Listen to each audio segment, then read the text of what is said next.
In the annals of modern business, few stories resonate with the chilling echo of Greek tragedy as profoundly as Nokia's. It's a tale not just of market shifts or technological disruption, but of a king who, at the zenith of his power, looked upon his own crown and saw it as an eternal, divine right.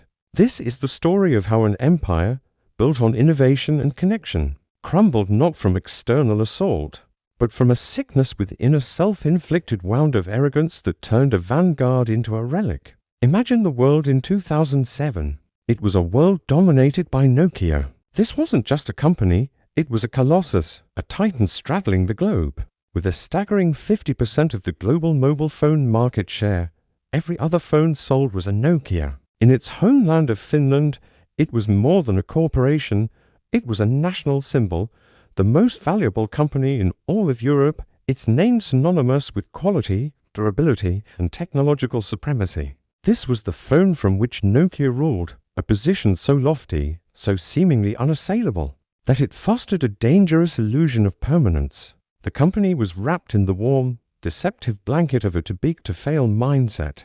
The leadership, insulated by years of unprecedented success, developed a conviction that their dominion was unshakable. They believed, with a faith bordering on religious, that their users' loyalty was bound forever to the tactile click of physical keypads, an unbreakable covenant. It was from this towering height of hubris that Nokia's executives witnessed the birth of their nemesis. When Apple unveiled the iPhone in 2007, the reaction from Nokia's headquarters was not one of caution, but of derision and contempt. Publicly and privately, Nokia's leaders mocked this newcomer. They scoffed at its perceived fragility, sneering that it was a phone that wouldn't survive a drop test. They pointed to its weak battery life as a fatal flaw, a sign of amateurism. The touchscreen, the very feature that would redefine human-computer interaction, was dismissed as a passing gimmick, a toy for the elite that would never appeal to the mass market Nokia so thoroughly commanded. This wasn't merely a business assessment, it was an act of profound arrogance, a refusal to see a rival as anything other than an upstart jester in the king's court. This derision was a symptom of a deeper malady, a strategic blindness to the winds of change. For years, Nokia's strength had been its hardware. Its phones were engineering marvels, renowned for their ruggedness and battery longevity. The company had become obsessed with these tangible metrics, caught in a self-reinforcing loop of perfecting physical specifications. They were masters of a game whose rules were about to be irrevocably altered. While Nokia was busy counting megapixels and debating the ergonomics of a keypad, a revolution was brewing in the intangible realm of software and user experience. The iPhone wasn't just a phone, it was a portal, a seamless gateway to a new digital ecosystem. Nokia saw a device with inferior hardware. The world saw a future with a superior experience. The giant, fixated on the strength of its own armor, failed to notice that the very nature of the battle had changed. Beneath the surface of this strategic myopia, the empire was being hollowed out by what can only be described as giant's disease. The nimble, innovative startup that had once conquered the world had metastasized into a bloated, sclerotic bureaucracy. In a cruel twist of irony, historical records show that Nokia's own research labs had developed prototypes of touchscreen phones and even tablet-like devices long before the iPhone ever existed.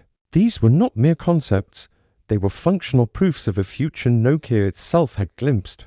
But these breakthrough ideas were born into a labyrinthine organization, where they were destined to die. They were passed from committee to committee, suffocated by cumbersome approval processes, and ultimately starved of the resources and executive championship needed to see the light of day. The very structure designed to manage success became the primary obstacle to future success. This bureaucracy thrived in a culture of fear. As market pressures mounted and the threat from new competitors became undeniable, an insidious rot set in within the middle management ranks. To protect their careers and avoid the wrath of demanding superiors, managers began to sanitize reality.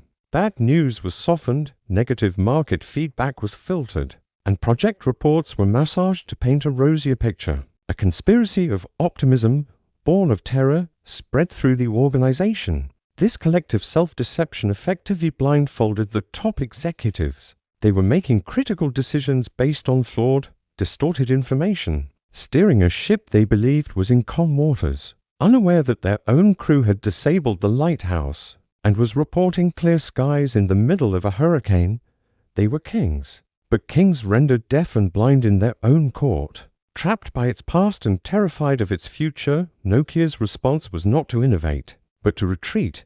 The company clung desperately to the faded glory of its Symbian operating system. For years, Symbian had been the engine of Nokia's dominance, but by the late 2000s, it was an aging, convoluted platform ill-suited for the new age of apps and intuitive user interfaces. Instead of making the brave, painful decision to start anew, Nokia chose tinkering over transformation. It tried to patch up and modernize an obsolete architecture, a futile effort akin to fitting a horse and buggy with a satellite navigation system. The result was a clunky, frustrating user experience that felt years behind its rivals. The final, fatal misstep was born from this same blend of pride and paralysis.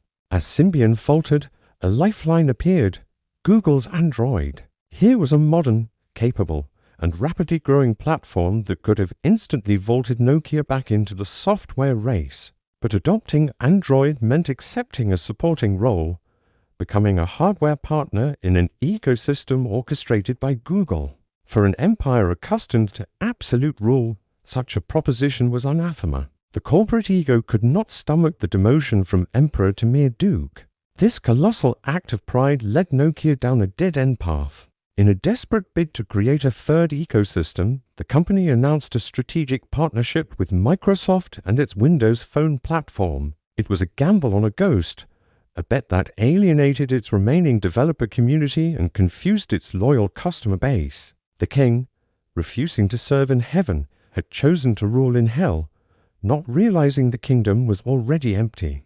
The tragic end was foreshadowed by an internal memo that would become legendary in business schools. In 2011, the new CEO, Stephen Alop, sent a raw, desperate message to his employees comparing Nokia's predicament to a man standing on a burning platform at sea. It was a stark, brutal confession and admission that the empire was ablaze. But it was a realization that came far too late. The fire had been smoldering for years, ignored by the very people who should have been the first to smell the smoke. The numbers tell the rest of the story, a brutal epitaph written in market data. In its heyday, Nokia was valued at $250 billion. In 2013, what remained of its once mighty handset division was sold to Microsoft for a mere $7.2 billion, a fire sale price for a fallen empire. The ashes of Nokia serve as a timeless, haunting reminder. It teaches us that in the relentless march of progress, no throne is permanent, no crown is guaranteed.